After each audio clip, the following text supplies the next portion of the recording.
website where you can go, it's just like the state of Texas website. You can enter your address, and it'll tell you who your representative is, who your senator is. It's going to tell you your U.S. senators, but you want your Texas state representative and your Texas state senator. You can just Google who represents me. Are they by county or like specific districts? Yeah, if you put in your address, it'll just tell you specifically. I think if you put in your zip code, it'll tell you like the several people that are in that zip code. But and then you may not know which one is yours. Yeah, I just didn't have the internet right now. So oh, okay. Yeah, I don't know if they have like Wi-Fi here. They do, and it's free. Oh, cool. Yeah, there's no messaging. But yeah, if you don't know who your people are today, now would be the perfect time. Go there, enter it in. It takes about 2 seconds. Find out who they are. You can write them down on your worksheets. And you know.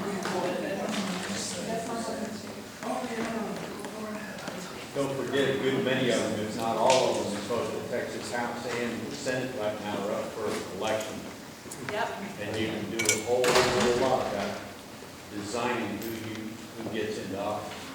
Yeah, and the way they do it in Texas with the elections, they kind of cycle through. Not everybody's up for a re-election every year, but I don't remember the mechanism of how they choose who that is.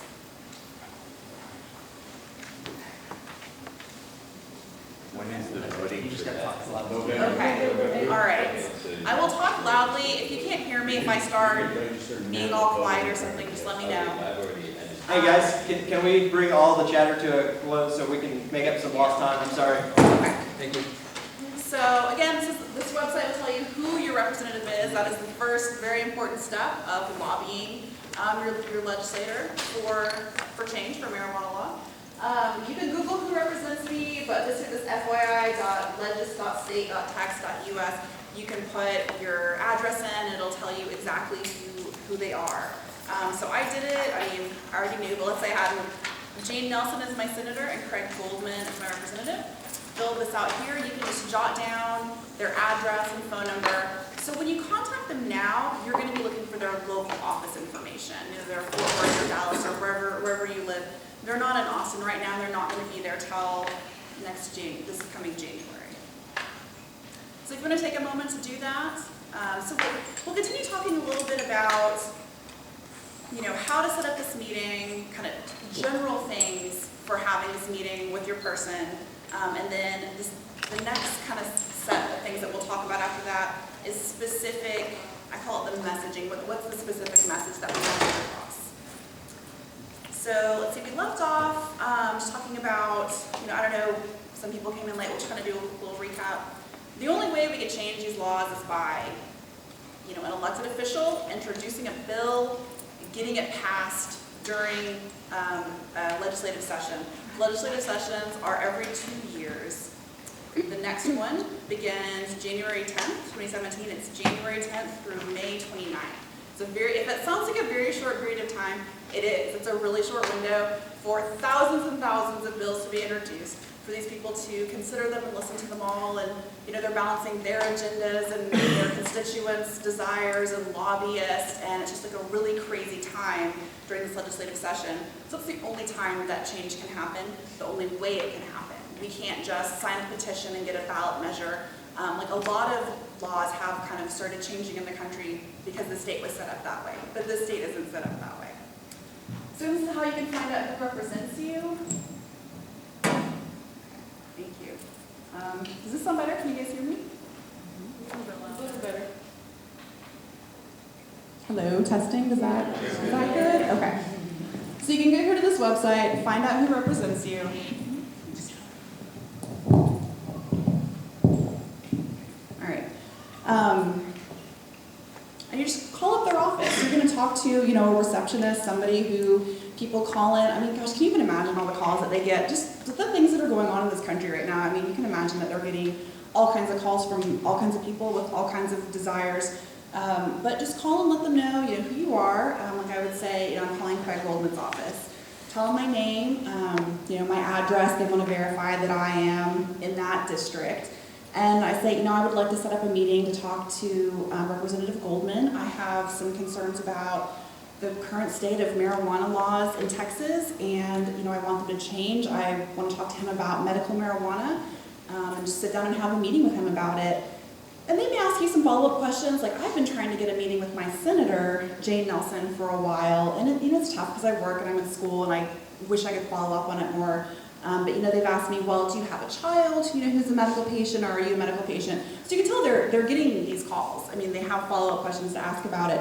But they're not going to challenge you. They're not going to get mad at you for wanting this meeting. This is why they exist, is to listen to their constituents. This is why, what else are they going to do with their time that isn't a legislative session every 2 years? They're going to be in their local office talking to constituents about, potholes and gun control and marijuana legalization.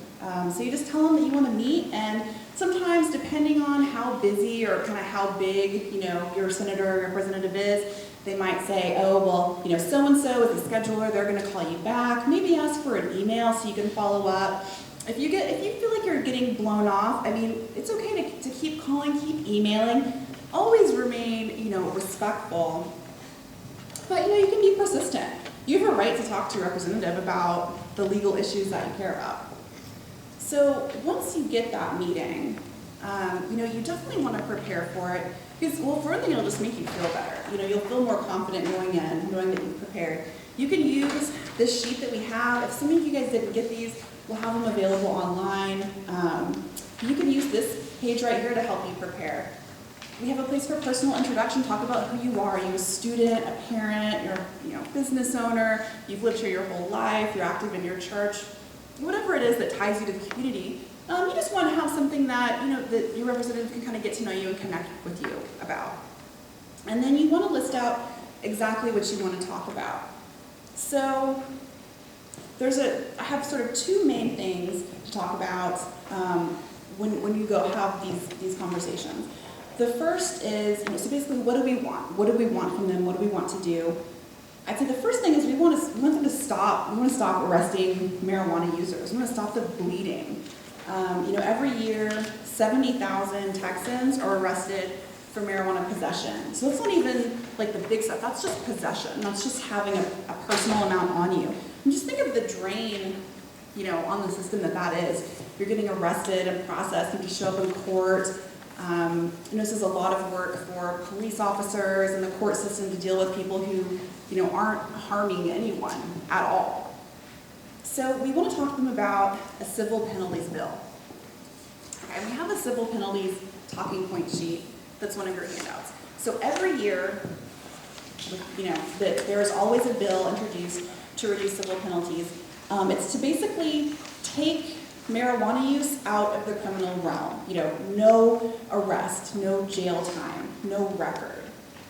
There are a lot of effects of having a criminal record if you're one of the 70,000 Texans yearly arrested for possession. Maybe you're not able to get a federal loan for school. You aren't if you have a drug conviction on your record. Maybe you're involved in any kind of family court proceeding with your kids, you're getting a divorce. That can be used against you, if you have a marijuana criminal record. You might get turned down for housing, if you could get turned down for a job.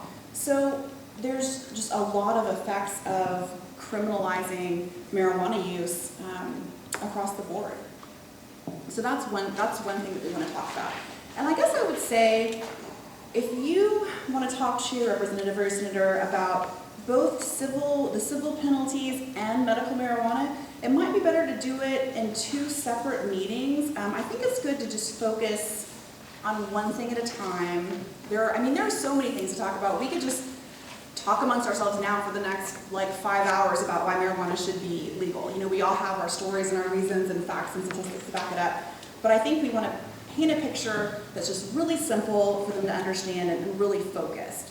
So if you look at your civil penalties worksheet, there's just a bunch of facts on here that you can, read them over, look for the things that, that mean something to you. Maybe you have been arrested and you have a criminal record, or, you want to talk about the economic factors, all the money we're basically throwing away by arresting Texans for marijuana use.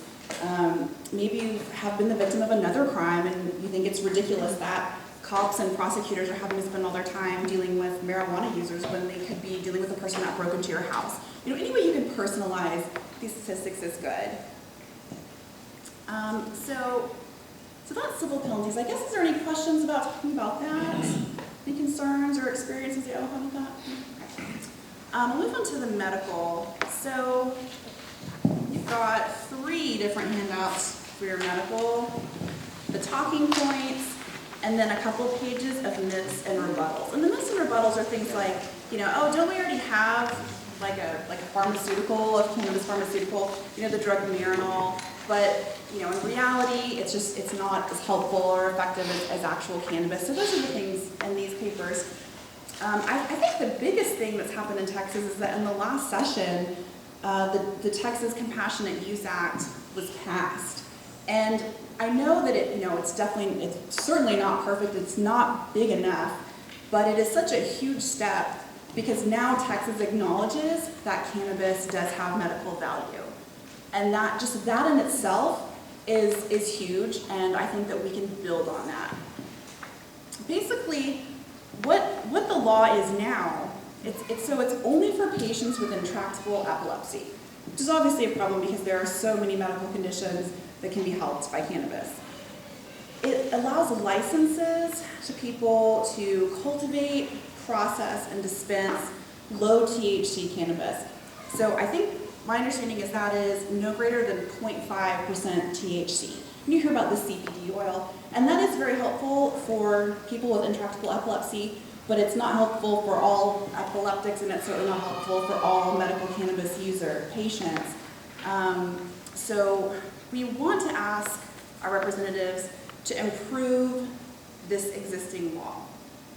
And I was talking to Heather Fazio. She's one of the people that runs the Texas for Responsible Marijuana Policy, who gave us these handouts and kind of this coalition of different grassroots activist groups for legalization.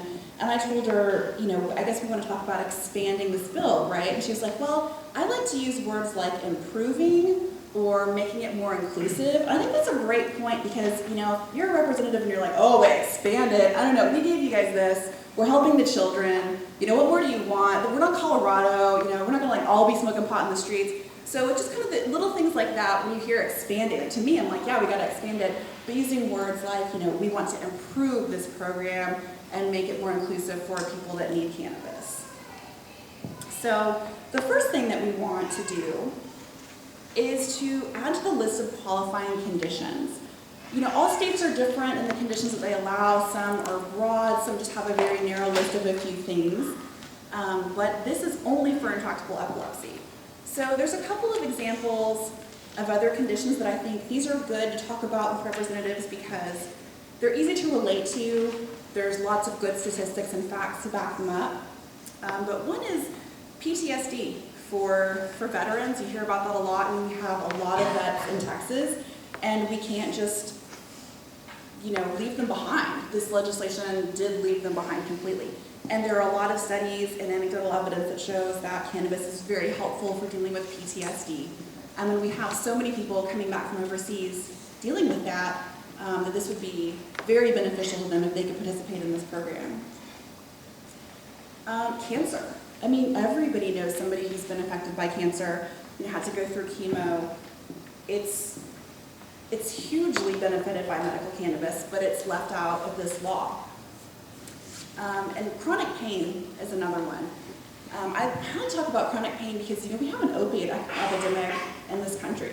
There's people, they have surgery, they start taking hydrocodone or something, they're addicted to it, they can't get it anymore, and then they go die from a heroin overdose. And that's tragic. That's just horrific that that's happening. And if cannabis is able to be used to help with chronic pain, then that's huge. And I remember reading a study about in Colorado after marijuana was completely legalized, that the use of narcotics went down. So people still, if you have a chronic pain condition, maybe you still need to use those narcotics. There's something wrong with them. They're valid legal drugs, but they can be really dangerous. But that people who are using cannabis could decrease the amount of those dangerous pharmaceuticals. That's huge right there. So these are things that I think that they're good to talk about because they can be emotionally triggering, to the representatives and senators. Like I said, there's good research about them, and a lot of people can relate to them. You're not going to meet a rep that hasn't met someone with PTSD or someone with cancer or dealing with chronic pain. Mm-hmm. Also, regarding chronic pain and the narcotics, there is evidence and proof, and I'm living proof of that narcotics have worse side effects on me and the rest of my so-called healthy organs to support me not having pain all day long than the marijuana does. Yeah, absolutely. And I mean, I'm not a doctor, I can't say anything medical, but I mean, marijuana can't kill you. I mean, we all know that. It's never killed anybody, and people are dying from these prescription drugs, and they're like, so they're hard on your body. And I just think as adults, we have the right to choose what we put into our body. We shouldn't be punished for making a safer choice. So I think that especially if you have a condition that cannabis could help, and even if you're using cannabis to treat it, you don't have to tell them that. You don't have to say like, if you can. I mean, that's very powerful to go in and say, you know, look at me, I'm totally upstanding citizen. I'm coming to you wearing a blazer, you know, and I use cannabis for a medical condition. You don't have to admit that you do, but just talking about the fact that, hey, I have this condition. I've done this research and talked to my doctor. And my doctor thinks that if I could take cannabis, it would help me, but I can't in Texas because I'd go to jail. I mean, that's very powerful and you know, a good point to make with your representative. So that's the first way that we want to improve the compassionate use, you know, law that was passed, is to expand the conditions, the qualifying conditions. The next is to lift the cap on the amount of THC. I mean, I'm not a scientist, I don't know, 0.5 THC, that's just a very small amount. Oh, yeah. Hi, I just had a quick question. Yeah. I know we've discussed PTSD for veterans and cancer patients and chronic pain, but also I just want to make a point that there are also some anecdotal evidence that it alleviates some negative side effects with individuals living with autism. So that's something that I feel is very affected by a lot of individuals, especially since the rate of autism has increased and 1 in 60 children being born now in the U.S. I think that's something powerful just to be able to kind of reference autism as well.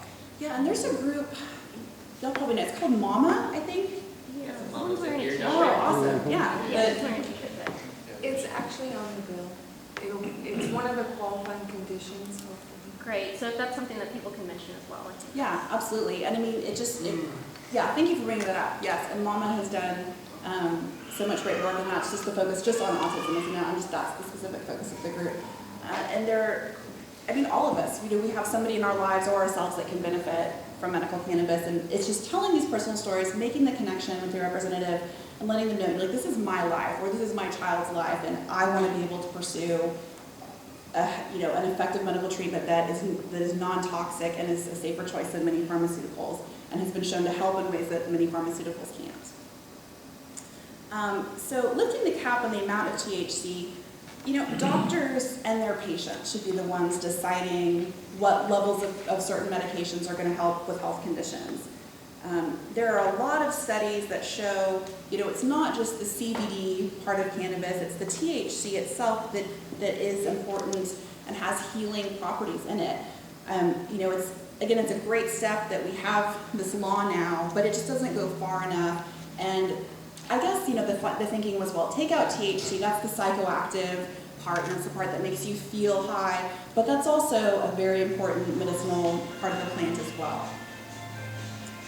Especially like if we're talking about, chemo patients, it's the THC that helps with the appetite. And that's something that, on a human level, you're going through fighting cancer and you're getting chemotherapy, and, you're not even allowed to use the thing that could give you an appetite and help you feel a little bit better, help you eat something. So THC is important. There's a couple sort of technical legal things as well. The law says that your doctor can prescribe this medical cannabis to you, but doctors can't prescribe a Schedule I drug. Doctors are in danger of losing their license or disciplinary actions if they, you can't write a prescription and take it to Walgreens. So some doctors, may still be willing to talk about this with their patients and to recommend it, but many won't. So we need to change that language from prescription to something like a doctor's recommendation. So that's just a little technical part. Yes, right there. That's a valid point, but if the DA's puts it in Schedule 2, that's going to be a new point. Yeah, that would be awesome if it was no longer a Schedule I drug. Because Schedule I drugs are drugs that have no medicinal value at all. Even like cocaine is like a Schedule II drug, so they used to use it as like anesthesia. I believe it's going to happen. You do? I do, and I believe it's going to happen probably soon. Isn't it supposed to happen in July? And that would be like July. There's a lot of stuff out The there. DEA are changing. Yeah. The schedule, isn't it? They're I talking don't know, about if that is going on, then I definitely would like to know more about it, but yeah, it would have to be that it's DEA rescheduled. said that they're studying rescheduling the cannabis from the Schedule 1, and that they're supposed to release their decisions this summer.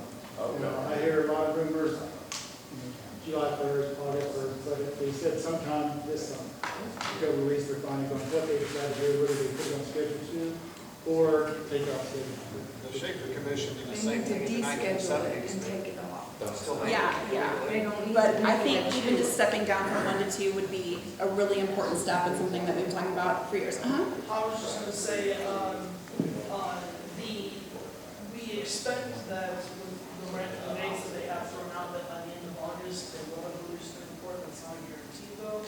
And the DEA over the years has reviewed and consistently chosen not to reschedule cannabis. Obviously, with what's happened in Colorado on the West Coast with legalizing recreational use, and now being at 25 states with medicinal laws, not including CBD-only states, it seems like it'd be more promising than any other time before now.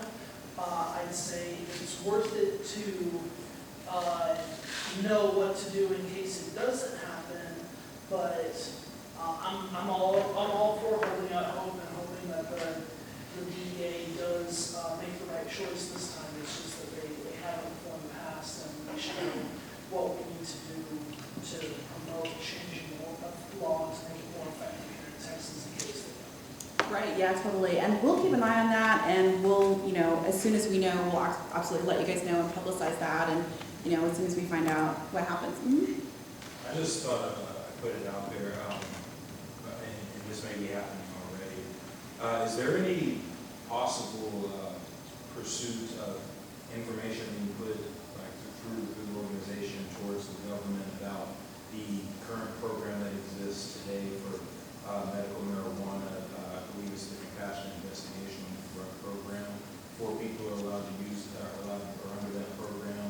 It was 20, I believe, under the first George Bush, and it's still closed to just those. Oh, the federal program? Yes, they grow the marijuana at the University of Mississippi, and I believe it's the 17th of every month it goes out. So in other words, our tax dollars are paying for people to use this plant medically, and with the argument from what it sounds like from the diverse group of people here, it's for the same thing for everybody else.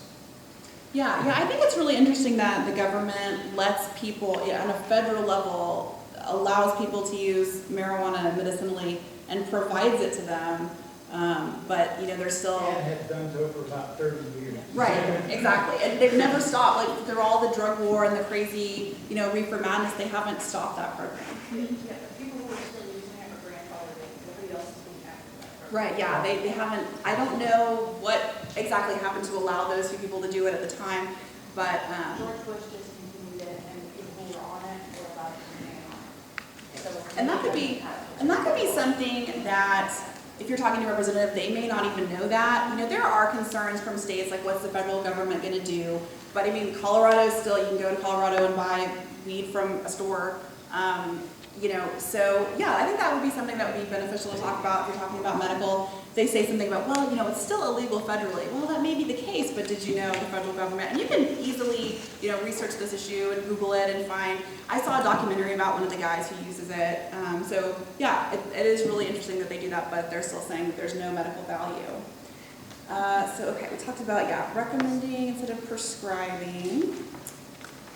The last point, which is kind of another technicality about the bill, is that it allows you to apply for a license to be a cultivator, a processor, or a dispensary, or you can be all three or any one of them, but it doesn't allow for you to have a license to be an independent lab for testing. So we want to be able to depend on the fact that, our medicine is what it says it is. If you think you're taking a certain percentage of THC or, whatever, that is the case, that is what you're taking. So if we had in this law, if we allowed for independent testing, then, if, of course the company now tests it and they say, yeah, this is what it is, it's safe, but independent testing would just add another level of safety and peace of mind. And of course, that is why we have these laws with these really specific rules, is that we want to ensure that people are safe and they know what they're putting into their bodies.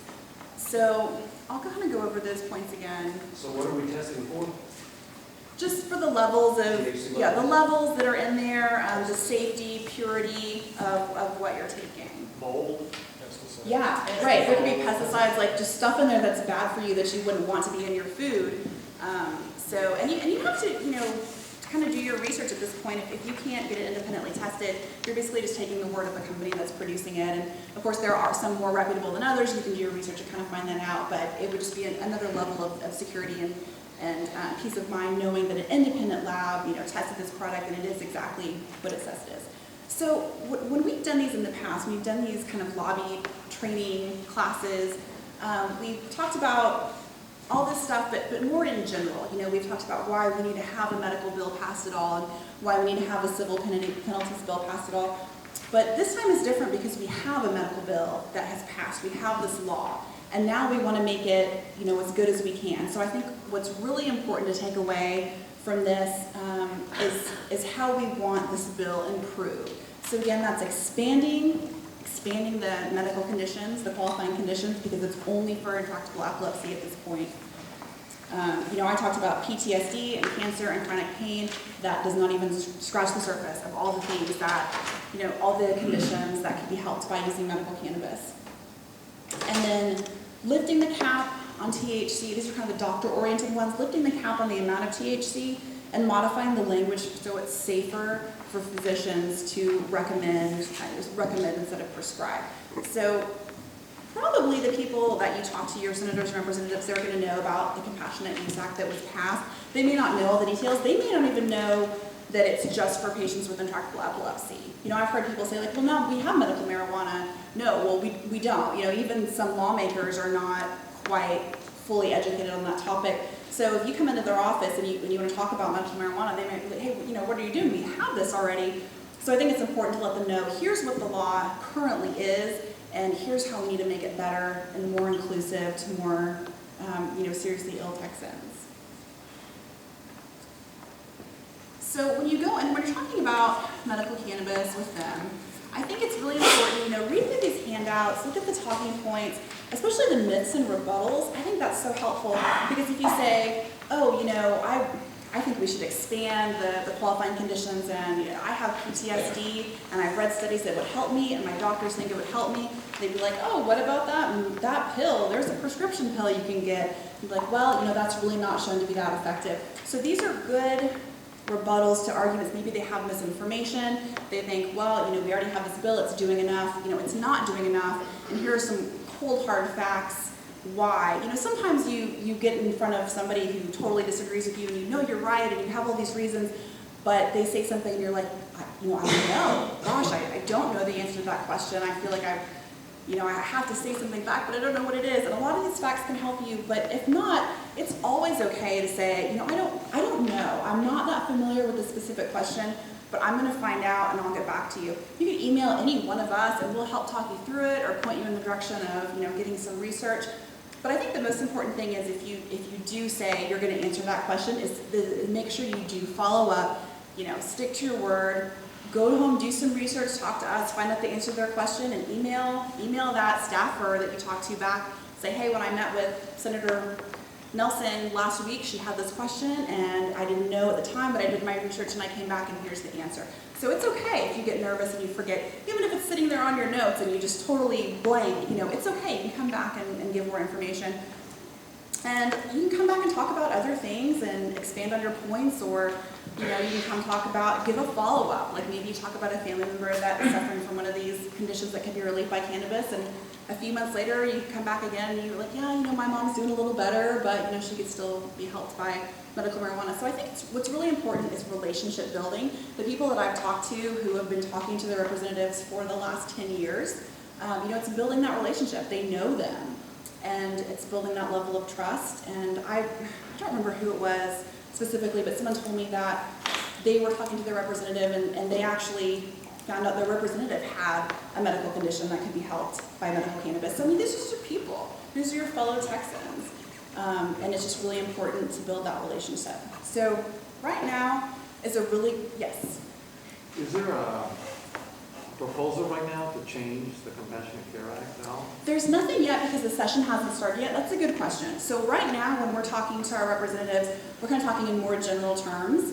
But once the legislative session starts, there's always like a flurry of bill filing, and people are going to file, a civil penalties bill to reduce it to like maybe a fine, take it out of the criminal realm.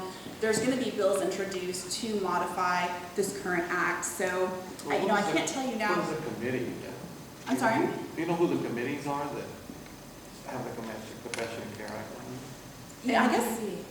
Public health. It'd be the Public Health Committee. The public health. Right, yeah, the public health committee. So, committees, that's a great point, because let's say I'm a representative, I introduce this bill. It has to go through committee before it gets to be voted on by everybody.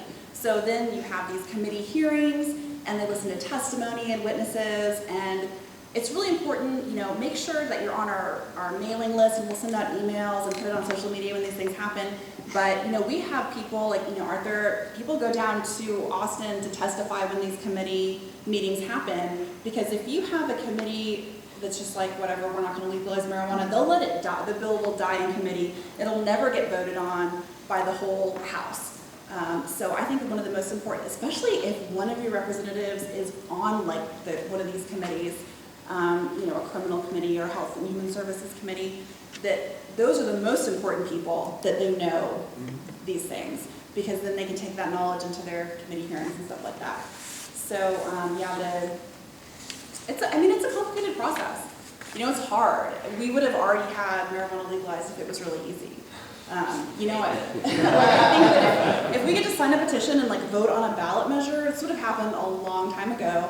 But this is the way the law is, and we just have to work within it. You just have to talk to your representatives, convince them, go down to Austin, testify at committee hearings, just be available, tell your story. Okay, like 4 hands now. Yes. Is there a reason why we can't have it voted on the What's use the and petition? reason? That's just the way that Texas law is. That's our Texas Constitution. Texas. So, there's all these conversations about like, oh, well, maybe we should change the Constitution. Because then people are like, oh, well, if the whole state was going to vote on it, then it definitely wouldn't pass. These are just things that like we could all sit around and talk about, I just didn't know maybe. that. But yes, that is the way our state is designed. Yeah. That is our state, and they're all different. Other states you can do a ballot measure. I know people in other states who have voted for it, but that's the way the Texas Constitution lays it out that we have to do it. To his point, though, if that is not an avenue to be able to kind of push legislation, is there any way to kind of advocate for grassroots in terms of getting a petition just to show support that people are behind this if it is a bill that's introduced? Because from my own personal experience, I think I would talk to a lot of my friends that may not be personally affected, but their parents or know people who suffer from it. If I ask them, would you be opposed to this? They say, no, I wouldn't at all, and I definitely would say that. So is there something, could we do something in our own local districts or neighborhoods to be able to get a petition? It might help. I haven't really seen any success from that in the Phone past. calls and emails to the actual district reps. Yeah, and I think what you mentioned, like, But if I'm you're talking talking, other people, like getting other people. yeah, that's a great point. If you're talking to your friends about it, which, Your you know, friends- Your friends are represented by the same. Right, exactly. right, let's say you're So- just talking to your neighbor and you're like, I went to this thing at the library, and you know what it's about? It's about cannabis legalization. And I'm always kind of afraid to talk to people. Not so much anymore, but especially like when my